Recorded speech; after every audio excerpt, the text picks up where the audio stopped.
Hey guys, welcome to the MMA Brothers podcast, the newest, baddest, and best podcast out there. And let's get it going. Hello guys, and welcome back to the MMA Brothers podcast. You missed us, I missed us, you missed us, I missed us. Let's go. Let's get it cracking. We're talking UFC 249, Tony Ferguson versus Justin Gaethje is the main event. And Ash will take you through. Yeah, it's been a long time, guys. The UFC, they've been gone for, I don't even know if it's been 2 months. I don't even know how long it's been. We've all lost track. We've all been quarantined. Corona messed up everybody's plans, but that's okay because Dana White's got our back. He's back with UFC this weekend, May 9th. Like Daryl said, main event is Ferguson versus Gaethje, but we're going to start at the bottom of the card, which is going to be Greg Hardy versus De Castro. So, Prince of War, Greg Hardy, everybody knows who he is. Kind of controversial guy. He's played in the NFL, has done some shady things. But anyways, the UFC loves him, and they put him on this card. Greg Hardy is 5-1 with one no contest, and the guy's facing is undefeated at 5-0. He's from Cape Verde, Hardy American, as you guys know.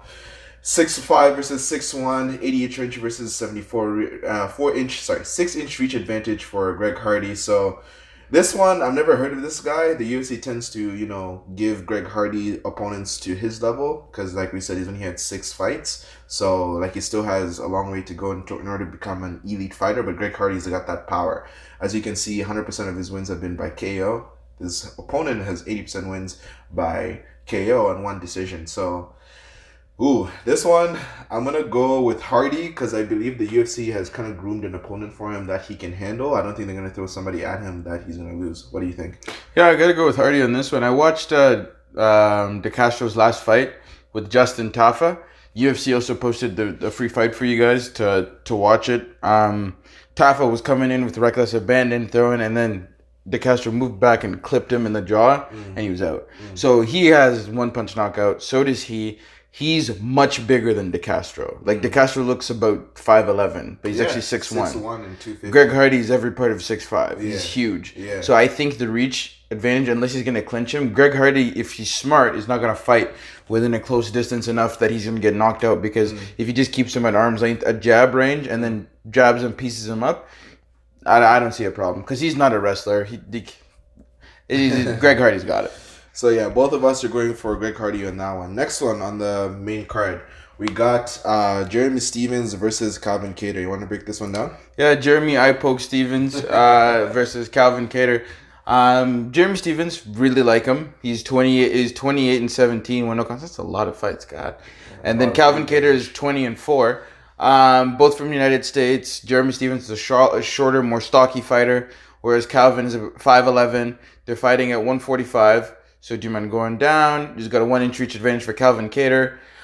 Moving into the numbers, Jeremy Stephens is much more of a knockout artist, in my opinion, than Calvin Kattar, even though Calvin brings the power. As you saw in his last fight with Sabit Magomed Sharipov, is that how you pronounce his name? I think you said it right, yeah. So Jeremy, I've seen him fight some pretty grueling matches, so he's going to make it a dogfight. And I think if Calvin engages with Jeremy has more power.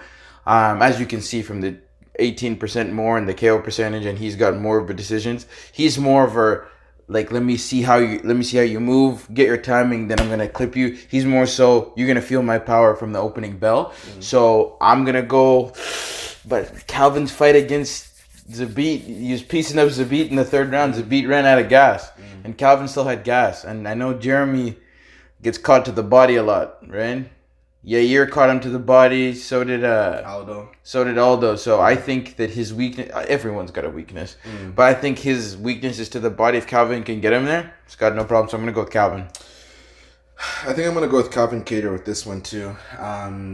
Yes, Jeremy Stephens packs that power, but I don't know, something about Jeremy Stephens when he always gets to that point where he's just almost there close to title shot, and then somehow he just doesn't, he derails. I don't know if it's because he's too hot-headed, kind of like Cody Garbrandt a little bit, just kind of trying to go for the kill and trying to put the pressure on a guy. But Calvin Kattar's boxing is really nice, and I like his movement too. So Jeremy Stephens has good leg kicks. I wouldn't be surprised if Stephens wins this fight. It's number 7 versus number 9.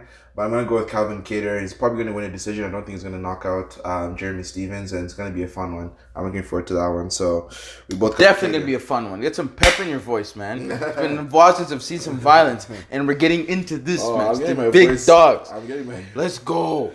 All right, so we got the Predator, Francis Ngannou, number 2 versus number 6, Jorginho, BG Boy, Rosenstruck. Biggie Boy. Biggie Boy? Yeah, Biggie Boy. Biggie Boy, Rosenstruck. Oh, this one, I don't even know why Rosenstruck signed up for this because, man, I don't know what he's asking for. But listen. I don't know if it's you guys, but I've seen Jorginho's KOs. It doesn't look like he's throwing He's just heat. like touching people and they're just dropping. But that's what I'm saying. So is his power like that greasy, or is it just hitting you right there? It's like Nate Diaz. When he punches people, they get rocked. But I'm like, that punch looks so soft. I'm like, how's he rocking people? Nick and Nate. I don't get it. You know? Because even with Arlovsky, I guess it's because he didn't see him coming in and he snuck a short hook in as he's coming in. Kind of like Stipe and DC. He didn't see it coming, so it knocked him out.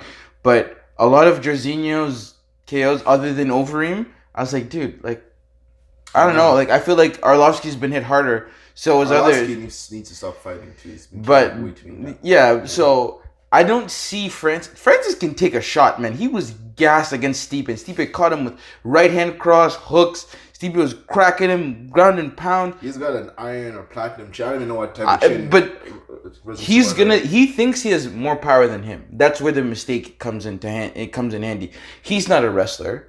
His stand-up isn't that good. Alistair Overeem pieced him up in the stand-up. Yeah. Francis is a good boxer, except Francis is going to take your head off. See what he did to Overeem versus what he did to Overeem. Exactly. That'll tell you. Yeah. Alistair thought he could engage. Alistair engaged with Jorginho. Yeah. He engaged with him. He caught a few shots, whatever. But messed up his lip.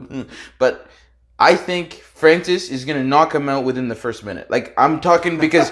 No, you guys will laugh at me, but he thinks he can go in there and stand and bang with him. There's no one who can go in there and do that. Stipe knew, I just got to bob and weave first round, get him gassed, take him down. That's how you beat him. He thinks I'm going to go beat him with hands. Kane thought that too, threw a head kick, came in, tried to go in. Moment he went in, felt the touch of death from Ngannou, and it's tough. Curtis Blades would mess up Jorginho. Curtis Blades, yes, will take Jorginho is not even that big. What's his weight? He's 242 but pounds. He's 6'4". He doesn't look 6'4". Yeah, but I mean, for heavyweights, by the way, Ngannou's not 250. I don't know where that came from. He's at least 265. There's no way he's 250. UFC needs to update their website. Anyways, Rosenstruck, I believe this number that he's 242. But there's reach advantage in favor of Francis. Everything's but 90% KO. Honestly, I don't even know how this, like Daryl said earlier, I don't know how this stat is real. But I think it sounds like we're both going with Ngannou. Am I correct? Yeah, guys, come on. The Predator. Like if he knocks out Francis, Stipe is gonna beat the living daylights out of Jorginho. Like it won't even. It's not even. Like I don't even want to see that fight, to be quite honest with you, because Stipe is a much better boxer than both of them, and Jorginho is not. He doesn't have any ground game. Yeah. Like, you know what I mean? Like Cormier would mess up Jorginho. I'd love to see Cormier. If Rosenstruck beats Francis, we could give him Cormier. They toy with him. Yeah, but everyone's got a puncher's chance. Don't get me wrong. Yeah. But when I see, if your method of victory is KOs and my method of victory is KOs, I have the hardest punch ever recorded at the Performance Institute. Punch pounds per square inch PSI. Yo, come on! You're not gonna go toe to toe with me. Everyone who does. Junior thought he could go toe to toe with him. He leg kicked him. Guess what? The moment Francis touched him, he just went down. So we both got Ngannou. I'm sure you guys will probably agree. We're going to move on to the co-main event of the evening. Mr. Triple C, Henry the Messenger Cejudo, is going up against Dominick, the Dominator Cruz. Oh boy, with this one, Henry Cejudo, you guys know who he is by now, obviously. 15-2 is 2 losses. One was, I think, to Demetrius Johnson. The other one was to, what's that kid's name? The guy that's married to Megan O'Leary. Joseph Benavidez. Yeah, Joseph Benavidez. That was the second loss. Close. The Benavidez one, I think, was a split decision loss. But whatever. Dominick Cruz is 18-1, and his only loss, I think it's 18-2. He's lost to Cody Garbrandt and Uriah Faber. UFC. Watch your stats, bro. Anyways, I believe it's 18-2. He beat Faber. No, in the WEC, like he got choked out a long time ago. It was earlier in his career. I think he's 18-2 because he lost to Cody Garbrandt too. Anyways, your boy Henry is 5'4", Dominick's 5'8", so he's much taller, 4 inches taller, and reach advantage is also 4 inches for Cruz. And we can just go UFC. These stats are just bothering me. Anyways, as far as I know, as you can see, Henry Cejudo doesn't 46% is not bad. It means like every other win has been a TKO. So that's good. Dominick Cruz, I'm sure his KO or TKO percentage is super low, even though it doesn't show here. Because Probably, his I would style say of fighting. like 15-20%. Yeah, whatever it is. Submissions, he does have a couple submissions and a lot of decisions. Majority's decisions. This is, don't get it twisted, this is not going to be an exciting fight. Like, if you're coming into this fight expecting them to be fireworks. I like it. I would say it's exciting because I like the way Cruz fights. To me, I know it may be boring. Oh, he doesn't hit hard or whatever. But like the way he moves, kind of like the fight before this is Ngannou versus Rosenstruck. I know. The fight after this is Ferguson versus Gaethje. They're all very different fights and all reasons to love them, in my opinion. If you like violence, which are going to go into the main event, you're going to like that. If you like sheer power, then the fight before this one, you're gonna love that one. If you like tactical movement and just pure skill, you're gonna love watching this fight. You know what I'm trying to say? Listen, he's very boring to watch fight. I don't even know how he has 46% Dillashaw, Mr. EPO shot, probably took that up significantly higher than it should be because he's on EPO and Marias too. He got TKO'd, so. Yeah, Marlon wastes you. How can you piece up a guy the whole first round, chew up his legs? Marlon, second round, your Muay Thai clinch, bro. You kept this clinch, you just need. Anyway, let's not even get there. I hate him. If anything negative can happen to Henry in this fight and he loses, I'm all for it. That's just my personal opinion. A lot of people want to see him lose. For me, it's not because of his antics. I just don't like the guy. Like, I've watched his story. I heard he had a rough upbringing. You know, I'm not gonna get into that. Whatever. He's persevered. Woohoo. Go Henry. Don't like him. Don't like him. Right? He talks a lot of trash. That's for sure. And then Dominick, on the other hand, good dude. He's an amazing fighter. He's always got an injury. He's got his injuries problems. I'd love to see him come back and take the belt back. And then Dillashaw come in and he get pieced up by Cruz as well. Like, I just love to see it. You know what I mean? So for this fight, I mean, like you said, Dominick Cruz has had a lot of injuries. He's been, I think, twice in his career. He's had 3-year layoffs, and then another time I think it was like 1 year and stuff. So he's lost at least 6 or 7 years of his career due to injury, which is insane. Which is good for his brain. Yeah, he saved a lot of brain damage. But at the same time, with his fighting style, he never took a lot of punches. So he's kind of like, well, not Floyd Miller of MMA, but close. Like, he's really has his own unique style where like it's like all about not getting hit and hitting, you know? And yeah, I mean, Cruz did it. He took 3 years off or whatever, and he fought Dillashaw and he won the belt, and he's done it before. Cody Garbrandt does not fight like Henry Cejudo. I know Henry Cejudo has power, so he's kind of like a Uriah Faber style, but better wrestling. And I think Dominick Cruz, if he's going to be the same guy that he was 3 years ago, he should win this fight. I mean, his takedown defense is good. He's the taller man. He has a reach advantage. He has a better footwork. I mean, yes, power's not on his side, but I've seen enough Dominick Cruz fights to know how he moves, and all I can just see him do is just moving the whole fight, just hitting. Yeah, because Cejudo's problem is he can't fight on the back foot. Marlon exposed him. Marlon, because he was trying to counter strike with Marlon. Marlon was like, "You want to counter strike with me? Boom! I'm gonna keep gnawing at those legs." Yeah. Right? He switched it up. He started fighting on his back foot. That's what Dominick is best at. Yeah. Cool. Like, come after me. Yeah. Because you're going to throw, I'm going to move, and I'm going to hit you. Yeah. What else are you going to take me down? You've got great takedown defense. If you want me to smart, he's going to want Cruz to come to him, because if he's going to chase Cruz, he's not going to hit him. Yeah, but guess what? Henry has to chase him. Yeah, I know. Right? Cruz is not going to come to you and let you knock him out. Like, I've watched so many of his fights. Recently, they've been posting a lot of his fights. I watched his highlights. Even when Dominick is the advancer and then you're the one who's backing up, he'll be hitting you. You return, he'll just move out of the way, hit you again. Then keep on moving. Let you reset thinking you got some time. You throw, boom, boom, boom, he's hit you. Now he's halfway across the octagon, doing a little shuffle, then he comes back in. Unless you can take him down and hold him down, I don't see Henry beating him, because he's not like Marlon, who's going to sit there, let you clinch him, sit there, let you absorb shots. He's going to keep moving. Right. And his cardio is just crazy. You know what I mean? Yeah, like, he doesn't get tired. Same with Henry, though. Henry doesn't get tired either, but still, yeah. I don't know. Anyways, just get off Henry and Dom. So I'm going with Dom. I'm going with Dom. I wouldn't be surprised if Henry won, and UFC needs to update the odds on the website. A lot of stuff needs to happen on this website. But yeah, we're both going with Dom. I think we're agreed on everybody so far in this main Which card. never happens. Yeah. But I think we've just been deprived of violence. That's why I need to see my boy out for cool. We can break down the last one. Okay, guys, listen. I've said it before. I'll say it again. Love violence. Absolutely love it. Tony El Kukui Ferguson versus Justin the Highlight Gaethje. One thing we don't even, like, honestly, like, people know them well enough. I don't even want to get into the numbers. I want to ask you guys, what do you guys think that is going to happen in this fight? Because Dana's saying it's going to be the craziest fight. Like, there's no way it's going to be a bad fight. I thought the same thing about Francis versus what's the guy's name? My balls is hot. Cruz? I thought it was going to be the same thing, but this one's totally different because Tony only fights one way. Justin only fights. I don't think I've ever seen a fight. I'm even surprised he has a submission win. Like, he might have dropped him and choked him out, maybe. But Tony, in every one of his fights, faces adversity. Yeah. Every single one of Tony's fights, he faces adversity. Guess what he does?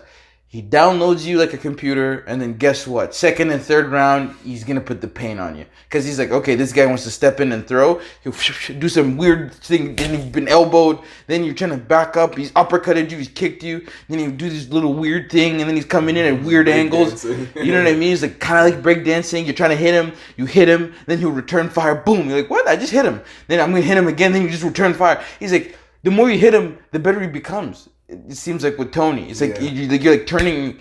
the more and more you drop him, you go down there, you're gonna get choked out, right? Yeah. You take him down, he's gonna elbow you, the top of your dome, just boom, boom, boom. He's good you look everywhere. up, boom, right? He trains with Eddie Bravo. I mean, I think Tony has the advantage in everywhere but stand up. I think Justin, his stand up is because he just he doesn't care. He's like, dude, all right, throw hooks. Think of Dustin Poirier, the fight with Dustin Poirier. He's just moving forward the whole time. So I'm very excited about this. We'll get into the numbers a bit just for you guys who want to go into the numbers. 6.5 inch reach advantage for Tony Ferguson. They're fighting at 155. Do you mind going up? Tony's on a 12-fight win streak. Justin Gaethje has fought 6 times in the UFC and has gotten 7 performance of the night bonuses. Like, that is absolutely crazy. So I see where you're coming from, Dana. I'm super excited, as you can tell how fast I'm talking. I gotta go with Tony. I need to see Tony versus Khabib. I need to see Tony versus Khabib as well, but like this might be Tony Ferguson's toughest fight to date. Like Justin Gaethje, like before, I know he used to come in with hands up and just like move forward and just throw strikes and try and KO you. He ended up losing to Eddie Alvarez and Dustin Poirier fighting that way. He did change it up in his last 3 fights against Vic Cerrone and Edson Barbosa, who he all knocked out in the first round. But he's a little less forward heavy. Now the problem is Tony Ferguson is also forward heavy. So will he back up? I don't think so. So he's gonna probably want to put the pressure on Tony Ferguson. So he might switch his style up a little bit. Tony does get hit a lot, and Gaethje does have a lot of power. So I know this is gonna be an unpopular decision. People think I'm gonna be crazy to say this, but I'm gonna go with Gaethje by second round TKO. That's what I'm going with. You think he's going to TKO the boogeyman? I think so. I think the boogeyman is going down. It's just Tony Ferguson, like, his defense is not that good. Like, he gets hit a lot, you know? But he lulls you into a false sense of security. When they get hit by Gaethje, they wobble. You know what I mean? It's like, this is what I'm trying to tell people. Like, Kevin Lee's got power, too. Yes, but, like, have you seen every Justin Gaethje fight? Have you seen Tony's fights? Wobbles. Right? Everyone he fights. Guess what? Tony's been dropped in almost every fight. Guess what happened? But guess what? Gaethje's gonna finish the fight. That's the thing. How? On the feet. No, let Tony get up. You've seen him do it all the time. You can let kick you bare. You Okay. So you get up. Get up. Gaethje like, yeah. Oh, actually, there'll be no crowd. You're like, get up. So let's get this straight. You think Justin's gonna get the TKO win without going to the ground with Tony? Because when Tony gets hurt, he pulls guard. Yes. Every single time. Yes. He doesn't care. Yes. If you want the referee to stand us up, let the referee stand. Gaethje is probably not going to take to the ground. Oh, please, buddy. It's natural in them. When they hurt someone, they go in for the finish. Yes, it depends how hurt he is. If he falls... You can't tell how hurt someone is. You can tell. Some people get dropped. Like, you can see like the way how quickly he got up, he's not hurt. Right? Tony's been dropped to the point where I'm like, yo, this guy's out. But then guess what? The moment you go down there, you're in his guard and he's elbowing you. That's a possibility. I can see Ferguson losing like that, but I almost guarantee he's going to get dropped by Gaethje. Oh, yeah, just 100%. The way he fights, chin up, moving forward the whole time, Gaethje's going to cover up like this. Bam! Ferguson goes down. And then from there, we'll see what happens. So, anyways, guys, we'd love to. He's going with Ferguson, and I would like to see Khabib versus Ferguson, but hey, we tried 5 times, failed 5 times. It is what it is. He's got Ferguson, I got Gaethje. What do you guys think? Let us know in the comments below. You can find us on Spotify, Apple, all the other podcasts on YouTube. As Pornhub, whatever you're into. Probably not that, but whatever. Guys, it's been fun doing this. It's been like a few months since we've done this. The UFC's back. We're going to hit you with another episode with the post-fight for this one. And we're going to hit you with another episode because there's another event on Wednesday. And there's another episode for the Saturday. So we're going to be a lot of episodes coming through. Follow us on Instagram, MMA Brothers Pod. We've been posting a lot there too. We appreciate all the engagement you guys have had. And that's pretty much it. Anything else to say? No, I missed you guys, man. Glad we're back. Glad there's going to be some pain. Can't wait to see Okakui do his thing, man. Come on. It's Ferg, man. Knock him out. All right, dudes. See you later. Stay safe. Bye-bye.